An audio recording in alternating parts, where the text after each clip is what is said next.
तो चलिए friends, halo alkane तथा हेलो एरीन के इस लेक्चर नंबर 12 में हम द्विआण्विक नाभिक रागी प्रतिस्थापन अभिक्रिया, जिसको SN2 अभिक्रिया भी बोलते हैं। SN2 का मतलब क्या हुआ? बाइमॉलिक्यूलर न्यूक्लियोफिलिक सब्स्टिट्यूशन रिएक्शन। फ्रेंड्स, अगर आप मेरा पिछला वीडियो नहीं देखे हैं यानी लेक्चर नंबर 11 नहीं देखे हैं तो प्लीज आप जाइए लेक्चर नंबर 11 पहले देख लीजिए, जिससे आपको ये टॉपिक जो है ज़्यादा क्लियर होगा।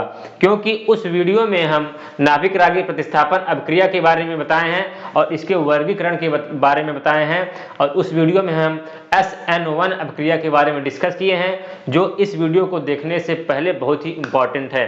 तो आइए इस वीडियो को स्टार्ट करते हैं दोस्तों। SN2 अभिक्रिया, अब यहाँ पे देखिए एक स्टेटमेंट लिखा है, सबसे ज्यादा 1 डिग्री एल्किल हैलाइड दिखाते हैं, यानी जो SN2 अभिक्रिया होगी वो सबसे ज्यादा 1 डिग्री एल्किल हैलाइड में होगी। और हम पढ़ क्या रहे हैं दोस्तों? हेलो एल्केन की रासायनिक अभिक्रियाएं, ठीक है।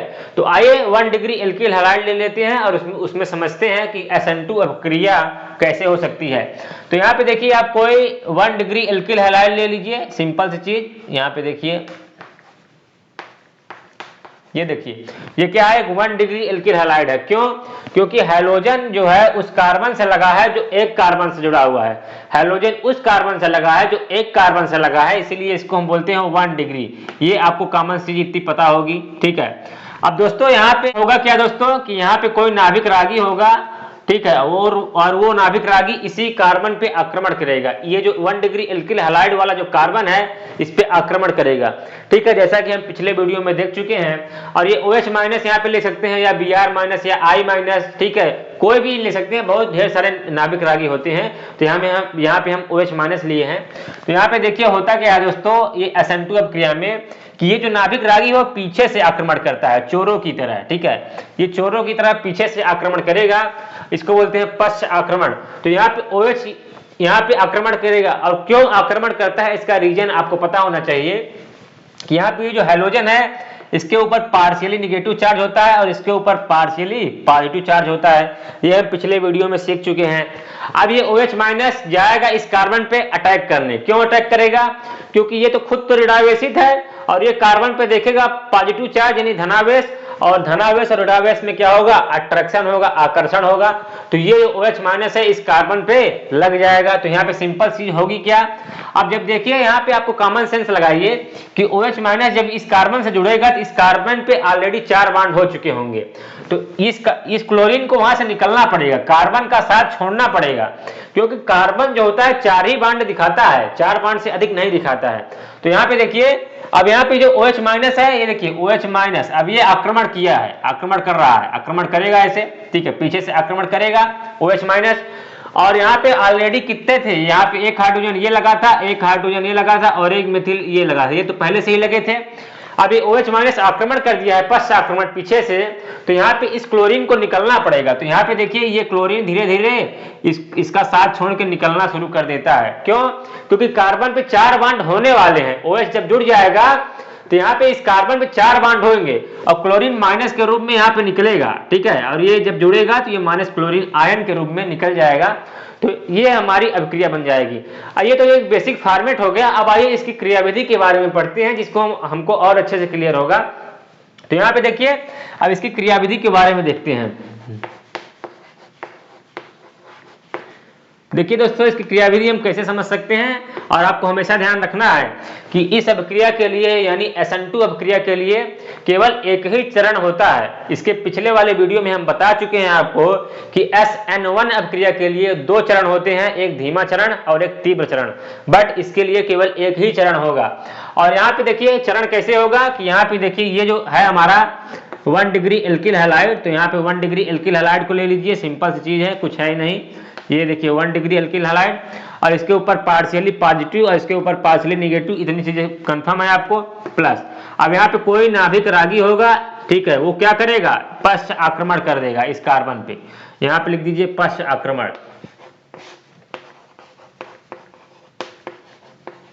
अब यहाँ पे देखिए पश्च आक्रमण हो गया, OH माइनस ने हमला बोल दिया। अब यहाँ पे होता क्या है दोस्तों, पश्च आक्रमण जब होगा तो यहाँ पे देखिए आपको एकदम बहुत अच्छे से समझना है कि OH माइनस जब आक्रमण करेगा तो यहाँ पे देखिए ये कार्बन है और यहाँ पे हाइड्रोजन निकलता हुआ दिखेगा आपको Cl माइनस के रूप में, जैसा कि हम अभी बता चुके हैं फॉर्मेट में, और ये ऑलरेडी सब जुड़े हुए हैं, ठीक है, ये मेथिल ग्रुप लगा हुआ है और यहाँ पे OH माइनस जो है वो आक्रमण कर दिया है इस कार्बन के ऊपर।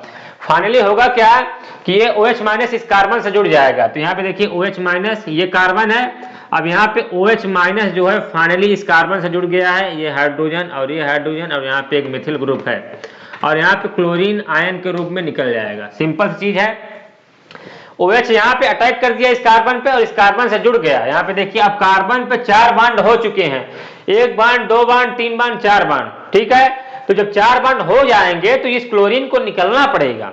क्यों निकलना पड़ेगा? क्योंकि कार्बन 4 बांड से ज्यादा दिखाता नहीं है।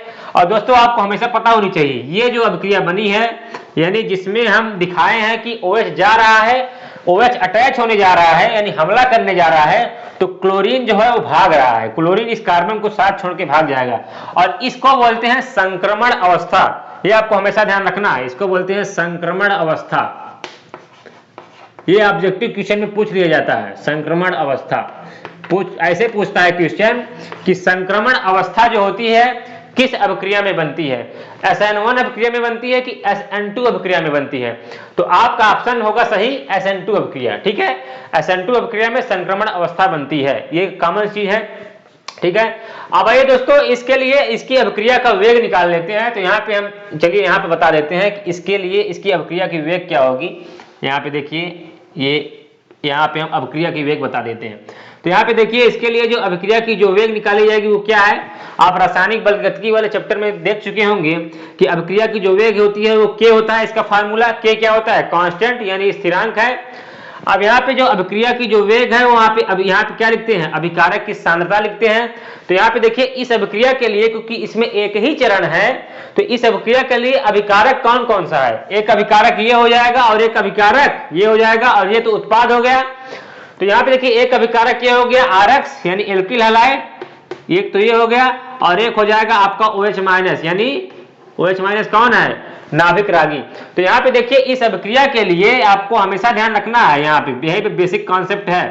अब यहाँ पे देखिए इस अभिक्रिया के लिए जो वेग है वो 2 अभिकारक पर निर्भर कर रहा है, 2 अणुओं पर निर्भर कर रहा है।